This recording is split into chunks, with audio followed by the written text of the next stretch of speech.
Boss Qiang, iba talaga ang galing nyo. Sa ganitong diskarte, ang batang si Luyang, siguradong hindi na makakaporma yan. Mapipilitan siyang bumalik ng kusa, para magpaalipin sa inyo.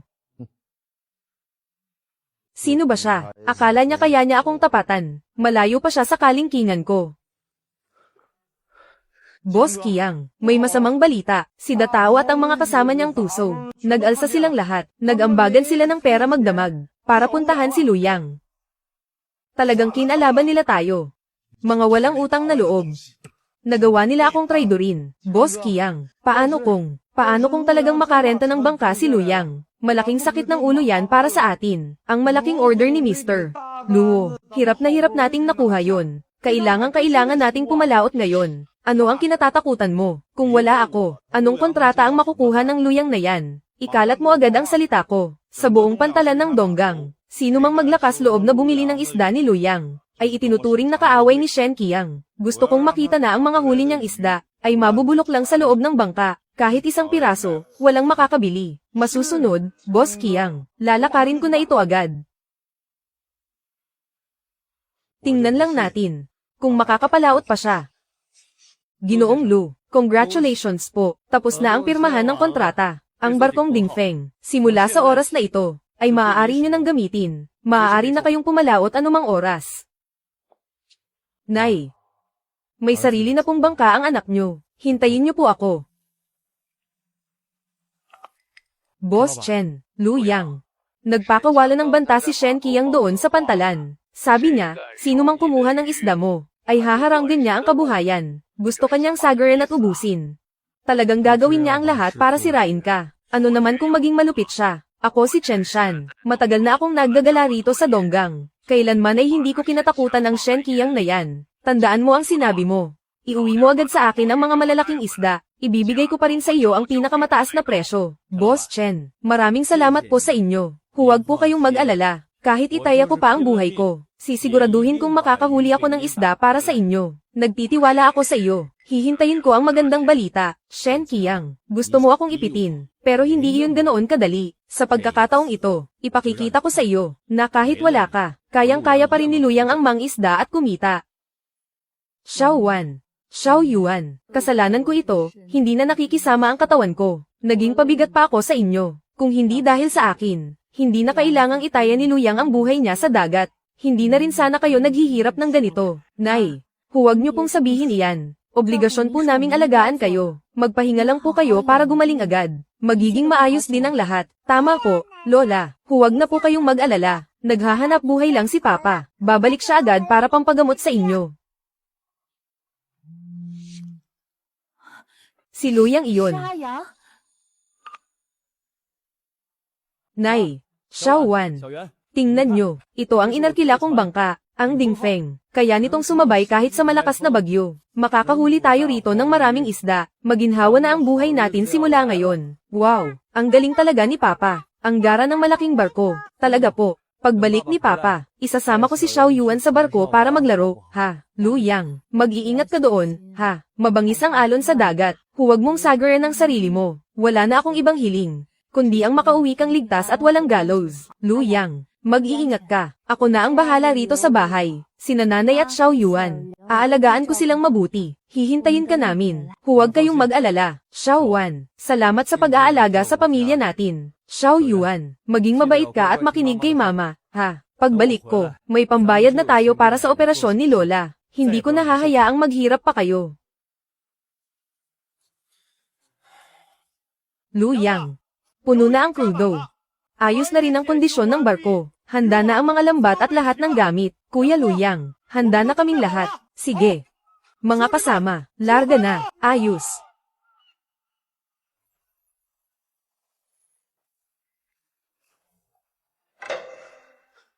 Boss Shen Qiang, may problema tayo. Si Luyang, pumalaot na ang barko ni Luyang. Ang lakas ng loob niyang kalabanin ako. Hindi ba't nagbabala na ako, na kung sinong kukuha ng huli niya, ay sisirain ko ang kabuhayan. Nakuha pa talaga niyang pumalaot. Boss, hindi natin siya mapigilan. Mismo si Boss Chen na ang nagsabi. Sabi niya, sa buong Donggang, si Luyang lang ang may bayag na lamusong.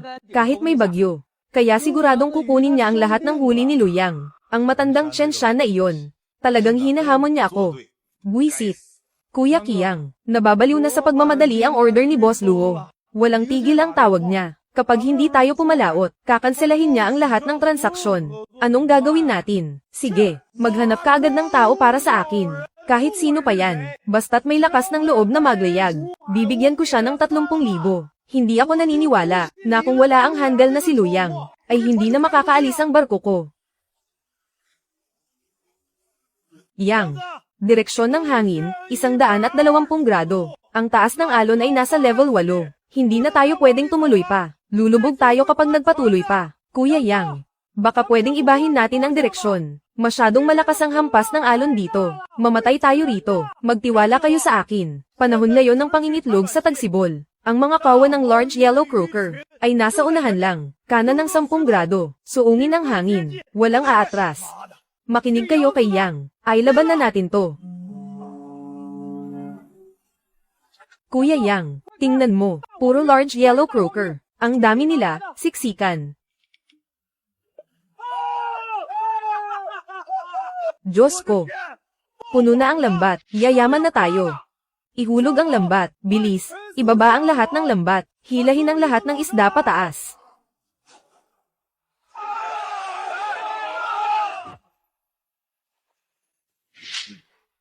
Kuya Kiyang, siya na nga.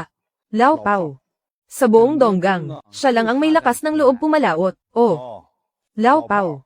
Nabalitaan ko na ang tungkol sa iyo. 30,000 piso. Basta't maglayag ka ngayon kasama ang mga tao mo. Ililipat ko agad ang pera sa iyo. PWE. 30,000. Boss Shen, ginagawa mo ba akong pulubi?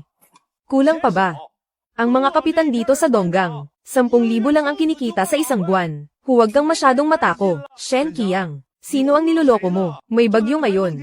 Ang pagpalaot ay pagsusugal ng buhay. Karaniwan lang ang malunod o lumubog ang barko. Kung gusto mong itaya ko ang buhay ko para sa iyo, dapat hindi bababa sa 50,000.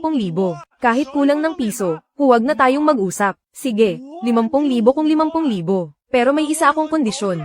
Hanapin mo si Luyang para sa akin. Ayaw kong makitang may dala siyang isda pagbalik. Napakadali niyan. Huwag kang mag-alala, Boss Shen. Ang mga isda ng batang si Luyang, sisiguraduhin kong mananakaw ko yan para sa iyo, para mapunta sa wala ang lahat ng paghihirap niya. Ha ha ha. Yang, hindi na kasya. Sa dami ng isda, lulubog na ang barko natin. Yaman na tayo. Ngayon, talagang yayaman na tayo. Kuya Yang, iba ka talaga. Isang bangka punong-puno ng large yellow croaker. Mabebenta natin ito ng hindi bababa sa 5 milyon. Big time na tayo nito. Yayaman na tayo. Ha ha ha. Ayos, ang galing. May pambayad na tayo para sa operasyon ni nanay. Iangat na ang lambat. Babalik na tayo sa Pampang. Sige. Luyang, may paparating na bangka. Mukhang bangka iyan ni Shen Kiyang. Si Lao Pao ang namumuna sa kanila. Anong ginagawa niya rito? Luyang, kung ayaw mo ng gulo, iwan mo ang mga isda. Teritoryo ko ang pangisdaang ito. Kundi, ngayon mismo, babanggain at palulubugin ko ang bangka mo. Gagawin kitang pakain sa isda. Talagang pinadala pa niya si Lao Pao para pag nakawan ako. Talagang hindi ako tinatantanan ni Shen Kiyang. Ah, gusto mong nakawin ang mga isda ko. Lao Pao, sino ka sa akala mo? Kaya mo ba? Naghahanap ka yata ng sakit ng katawan. Ay lapit nyo ang bangka sa kanila. Banggin nyo siya. Luyang, anong gagawin natin? Walang awa at malupit iyang si Lao Pao. Delikado siyang kalabanin. Huwag kayong matakot. Hayaan nyo siyang lumapit. Walang makakaagaw ng mga isda natin ngayon. Kanan, 15 grado. Tumungo tayo sa lugar na may malalaking alon. Bagalan muna natin ang takbo. Hintayin nating makahabol sila. Kuya Pao, ang lupit nyo talaga, parang may kapangyarihan. Nahanap nga natin si Luyang. Syempre naman. Sa ganitong panahon, iilang lugar lang ang may large yellow croaker. Kakaunti lang ang pagpipilian. Napakadali lang siyang hanapin. PWE, Luyang, mukhang mga inutil at walang silbi ang mga tauhan mo. Ah. Kung ayaw mong masaktan, ihinto mo na ang bangka. Dahil kapag nahabol kita, yari ka talaga sa akin, tatapusin kita. Luyang, malapit na sila, anong gagawin natin? Huwag kang mag-alala, kabisado ko ang bulok na bangkang iyan. Matagal nang sira at mahina ang makina niyan. Kapag banirit nila ang salinyador, tiyak na sisubog ang makina. Pinsan, iba ka talaga, bilib na ako sa iyo. Naayos mo pa pala ito. Pinsan, pansamantala lang itong remedyo ko para makaraos. Masyado nang luma ang makinang ito. Madaling sisibog ang makina kapag laging binibirit ang takbo. Pagkatapos ng 2 biyahe sa dagat, mas mabuting palitan na natin ito ng bago. Kundi, magkakaproblema lang tayo balang araw. Sige, sige. Walang problema. Ikaw naman. Tataas ng husto ang presyo ng large yellow croaker ngayon. Sa biyaheng ito, kailangang magsipag ka at galingan mo. Hinding-hindi kita lalamangan pagdating sa hatian. Shen Qiang, dahil wala kang utang na loob at traidor ka, huwag mo akong sisihin sa gagawin ko. Datao. Kanan, 20 grado. 20 sa kabila. Full speed na. Bilisin nyo. Iwanan natin sila. Sige.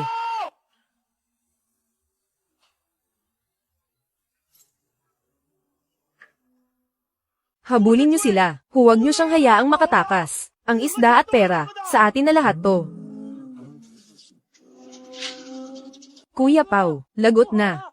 Bakit tumigil ang barko?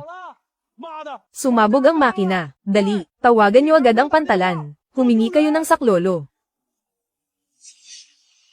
Tayo na. Uwi na tayo. Sige.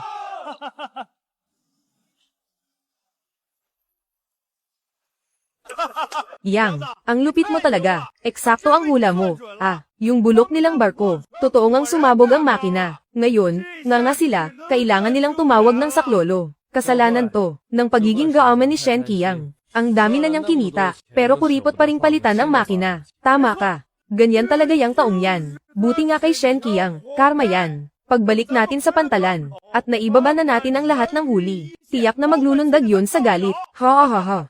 Sa pagpalaot nating ito, tama ang naging sugal natin. Nay. Xiao Wan, Xiao Yuan. Sa wakas, maibibigay ko na sa inyo ang tahimik at maayos na buhay. Kuya Qiang. Tumatawag na naman si Boss Luo. Nagmamadali siya. Atet na atet. Sabi niya kailangan daw ng 1,000 gin ng yellow croaker ngayon. Kung hindi, puputulan na niya ang lahat ng transaksyon sa atin. Bakit ba siya nagmamadali? Hindi ba't pumalaot na si Lao Pao para agawin yon? Maghintay lang kayo. Pero, hindi rin biro si Luyang. Ibibigay ba niya ang mga isda kay Lao Pao ng ganoon na lang? Manahimik ka.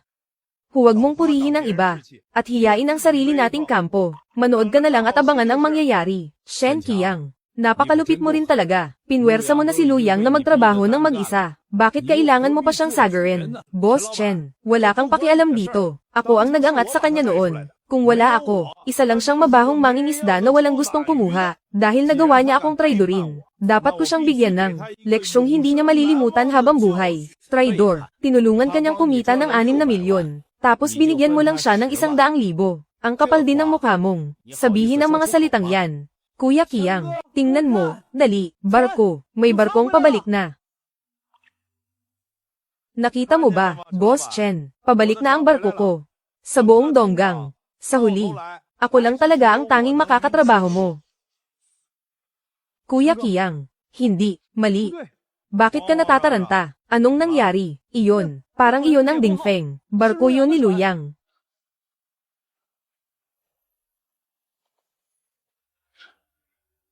Diyos ko, ang daming malalaking yellow croaker. Siguradong milyon-milyon ang halaga nito. Grabe, ang lupit talaga ni Luyang. Naglakas loob siyang pumalaot kahit may ganito kalakas na bagyo. At nakabalik pa siyang buhay. Talagang mahaba ang buhay niya. Ano kaya ang tumatakbo sa isip ni Shen Qiang? Napakagaling ni Luyang. Pinipilit pa rin niyang sirain ang samahan nila. Hindi ba't parang sinusunog niya ang sarili niyang tulay? Boss Chen, hindi ko po kayo binaygo. Dala ko na po ang mga yellow croaker para sa inyo. Mahusay, Luyang. Ang tapang mo. Ang buong kargamento ng isdang ito. Bibilhin ko lahat sa halagang 5 milyon. Kukunin ko na ang lahat. Ipapatransfer ko na agad ang pera sa account mo. Salamat po, Boss Chen. 1, 10, 100, 1,000, milyon. Totoo nga, 5 milyon. Sa wakas, may pambayad na para sa sakit ni nanay. Luyang, paano ka nakabalik? Pumalaot ako gamit ang sarili kong kakayahan. Bakit hindi ako makakabalik? Hindi ba't lagi mong sinasabi na madali lang ang pumalaot at puro lakas lang ang kailangan? Ngayon, tatanungin kita, may alam ka ba sa mga barko? Kabisado mo ba ang mga ruta at ang dagat? Kaya mo bang harapin ang bagyo? At pumalaot ng mag-isa? Sino ka para turuan ako? Huwag kang masyadong mayabang sa harap ko. Sinwerte ka lang. Ako, mayabang. Shen Qiang. Akala mo ba hindi ko alam na kinuha mo si Lao Pao? para pag nakawan ako ng mga isda sa gitna ng dagat, at para patayin ako, sasabihin ko sa iyo ang totoo. Ang barko mo hindi na makakabalik. Lu Yang, humanda ka sa akin, hinding-hindi kita mapapalampas.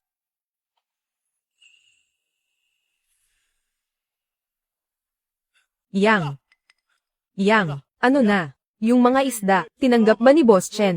Magkokano ang ibinayad niya? Kinuha lahat ni Boss Chen. 5 milyon. Nasa bank account ko na ang pera. Grabe, 5 milyon. Yaman na tayo nito.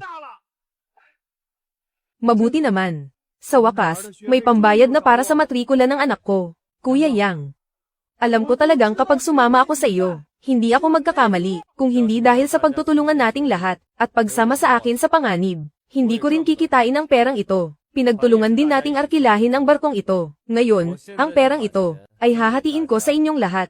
Walang lalamangan, bawat isa ay makakakuha ng tama. Sige. Pero linawin muna natin ang isang bagay. Dahil sa iyo kaya tayo nagtagumpay. Ikaw ang nakahanap sa mga yellow croaker. Dapat kahit 60% ay sa iyo mapunta. Tama, Kuya Yang. Kung wala ka, wala kaming lakas ng loob na pumalaot. Dapat sa iyo ang malaking bahagi. Kung hindi, hindi mapapakali ang loob namin. Kayo talaga. Kuya Yang, magkakapatid naman tayo rito. Huwag ka nang mahiya. Naghihintay pa kami sa susunod, na makasama ka ulit pumalaot, para patuloy tayong kumita ng malaki. Totoo yan. Mamaya, ang pag-aayos ng barko, pagkakarga ng crudo, at iba pang abubot, kami na ang bahala riyan. Huwag mo na itong intindihin. Magmadali ka na sa ospital. Sige. Salamat, mga tol. Ayon sa pinakahuling balita, kasalukuyang dumadaan ang bagyo sa karagatan ng Donggang. Pinapayuhan ang mga residente na manatili sa loob ng bahay. Lahat ng mangingisda ay pinagbabawalang pumalaot. Napakapanganib ng bagyo. Nasa dagat pa si Luyang. Ligtas kaya siya? Nay, magtiwala tayo kay Luyang. Siguradong babalik siyang ligtas. Opo, Lola, nangako si Papa sa amin, na siguradong babalik siya. Tutupad siya sa usapan. Tiyak na walang mangyayaring masama.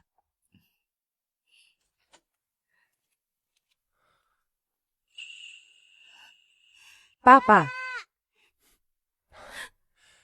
Salamat sa pagtitiis, Xiaowan. Pasensya na at pinag-alala ko kayo. Nandito na ako.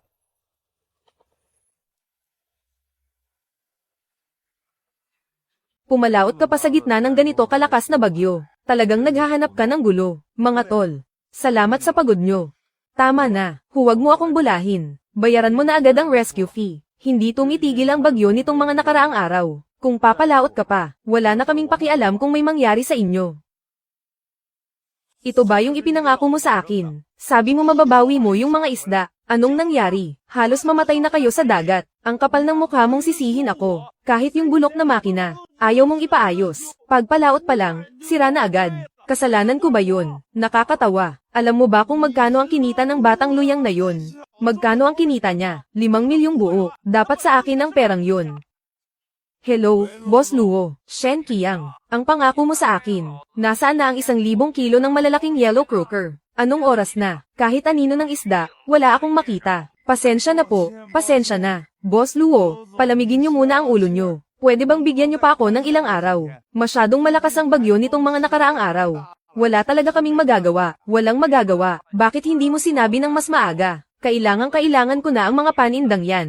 Kapag naantala ang mga plano ko, kaya mo bang bayaran ang lugi ko? Opo, kasalanan ko po, Boss Luo. Maghintay lang po kayo ng ilang araw. Paglipas ng bagyo, sisiguraduhin kong makakahuli ako ng 1,000 kilo. Hindi, 2,000 kilo ng yellow croaker ang ibabalik ko. Hindi ko na maantala ang negosyo nyo. Sige, pagtitiwalaan kita sa huling pagkakataon. Pero, kailangan mong pumirma ng kontrata sa akin. Ang transaksyong ito ay nagkakahalaga ng 6 na milyon. Kapag hindi ka pa rin nakapag-deliver pagkalipas ng 3 araw, magbabayad ka ng 10 beses na multa para sa breach of contract. 60 milyon. 10 beses. Ginoong Luo. Ito. Sobra naman yata ito. Hindi ko yata kakayanin yan. Bakit? Hindi mo kaya? E di huwag mong tanggapin ang trabahong ito. Maraming iba dyan na gustong gumawa niyan. Kahit kailan, pwede kitang palitan. Sige. Kung 10 beses ang multa, sige, 10 beses. Pipirma ako. Luyang. Dahil sa iyo. Sobrang nag-aalala ako. Matanda na si nanay. Ang tagal pa ng operasyon niya ngayon. Paano kung, huwag kang mag-isip ng kung ano-ano, siguradong magiging maayos din si nanay. Ang tagal nating nagtiis, nalampasan natin ang lahat ng hirap, ganoon din sa pagkakataong ito. Pagkatapos ng operasyon ni nanay, ang buhay natin, unti-unti ring giginhawa.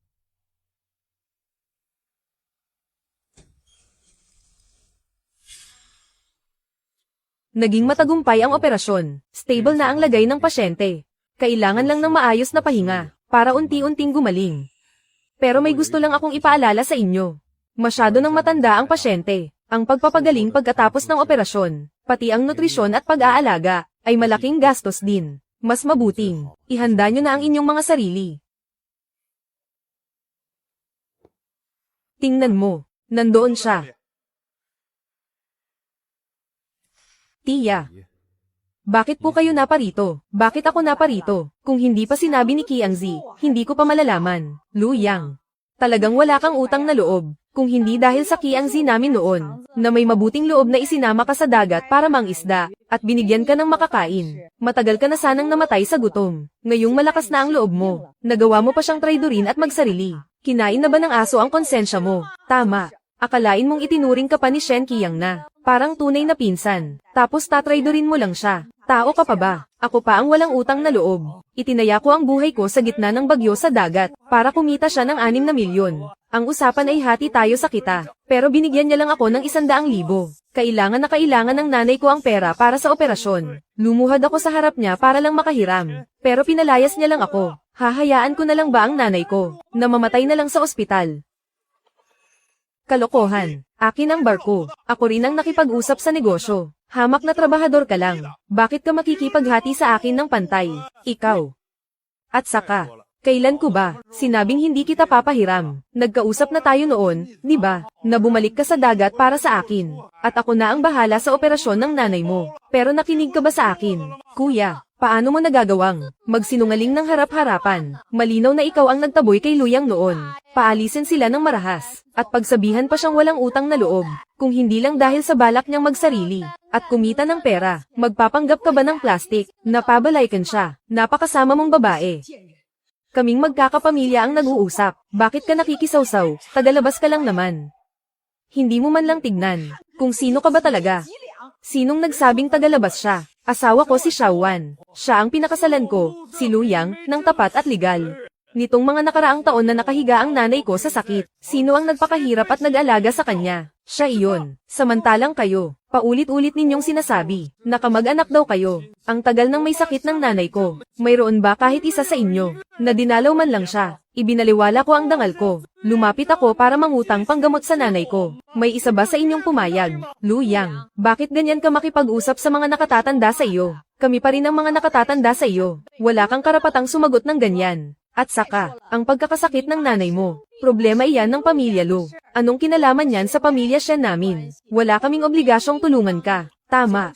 At kung hindi dahil sa kabutihang loob ni Qiang, na isama ka sa pagpalaot para mangisda, magiging ganito ka ba ngayon? Makakakuha ka ba ng pera para sa nanay mo? Kung matalino ka, bilisan mo na. Ang perang kinita mo sa pagpalaot na ito, ibigay mo kay Qiang. Humingi ka ng tawad ng maayos, para may sama ka pa niya sa susunod. Noong una, kayo ang nagpumilit na magsarili. Ngayong may problema na, bakit sa akin kayo lumalapit? Wala akong pakialam. Kung hindi dahil sa pagmamarunong mong mag-isa, ang bangka ni Qiangzi ay hindi sana nagkaproblema. Ngayong ipapaayos ito, kailangan ng malaking halaga. Ang perang ito, dapat mo itong bayaran sa kanya. Tama iyan. At nagbigay din si Boss Luo kay Qiang ng isang mahigpit na utos. Dapat makapaghatid ng mga large yellow croaker sa loob ng 3 araw. Kung hindi, magbabayad ng 10 beses na multa. Hindi pa lumilipas ang bagyo ngayon. Walang nangangahas na maglayag. Kailangan mong pumalit ulit kay Qiangzi, na pumalaot ng 1 beses, para makahuli ng isda. Kung hindi, hindi ka namin tatantanan. Hindi ba't pag-aapi na ito? Napakadelikado ng pumalaot, lalo na't may bagyo. Parang nagpapakamatay na iyan. Buhay ang turing nyo sa iba, pero ang buhay ng ayang ko, ay parang wala lang sa inyo. Anong karapatan ninyong pilitin siya? Kalokohan. Ang lahat ng ito, ay kagagawan lahat ni Luyang. Kung hindi lang siya naging matigas ang ulo, at nagpumilit na mag-isa, mangyayari ba ang lahat ng gulo na ito? Kahit anong mangyari, bukas na bukas din. Dapat kang pumalaot para kay Qiangzi, at kumuha ng mga isda. Kung hindi, hindi magiging matahimik ang buhay ng buong pamilya nyo. Huwag kayong samobra. Nasa loob pa si nanay, inooperahan. Hindi na niya kaya ang ganitong gulo. Hindi pwedeng umalis si Luyang. Ano naman kung inooperahan? Mas mahalaga ba yan sa negosyo ng anak ko? Importante ba yan? 60 milyon ang multa sa kontrata. Bukas, kailangang pumunta ni Luyang, gusto man niya o hindi. Walang pero-pero, dapat siyang pumunta. Hindi ako pwedeng pumalaot para sa kanya. Si Shen Qiang ang unang naging tuso at walang hiya. Ninanakaw niya ang pinaghirapan ko. Sinasagad niya ako sa pader. Wala akong obligasyon sa kanya. Lalong hindi ko itataya ang sarili kong buhay. Para lang ayusin ang kalat niya. Ayaw mong pumunta, ha? Sige. Pues, hindi rin kayo magiging masaya. Walang utang na loob. Mga tao, tingnan niyo ito. Mabuti ang loob ng anak ko na isama siya sa trabaho. Binigyan siya ng pangkabuhayan. Pero ang ending, nagsolo siya. Inagawan pa niya ng negosyo ang anak ko. Kinain na yata ng aso ang konsensya niya. Ay nako, ang taong ito, mukha namang mabait at tapat. Bakit naging ahas? Totoo yan. Tinulungan na nga siya. Hindi na nga marunong magpasalamat. Nakuha pang mangagaw ng kabuhayan ng iba. Sobrang kawalang hiyaan naman yan. Huwag kayong maniwala sa kwento nila. Nabalitaan ko, sila ang unang nanggulang. Pera yun para sa Pampo Ospital. Pinilit nila ang tao. Kaya napilitang magsarili dahil wala nang ibang mapuntahan. Wala na ba talagang katarungan dito? Nay, huwag na po kayong mag-eskandalo. Ospital po ito. Nakakahiya po ang ginagawa nyo. Mag-iingay talaga ako. Magbabayad ang anak ko ng 60 milyon. Bakit siya magpapakasaya? Kapag hindi pa kayo tumigil, tatawag na ako ng pulis. Ang ospital ay hindi lugar para sa pagwawala nyo. Anong pulis-pulis? Akala mo ba natatakot ako sayo? Ang usapang ito, hindi pa tapos. Huwag po kayong mag-ingay dito. Katatapos lang operahan ng pasyente nyo. Kailangan niya ng katahimikan. Kapag nag-ingay pa kayo, tatawag na ako ng gwardya. Luyang, humanda ka sa akin. Ang bagay na ito, hindi pa rito nagtatapos. Titiyakin kong, pagbabayaran mo ito.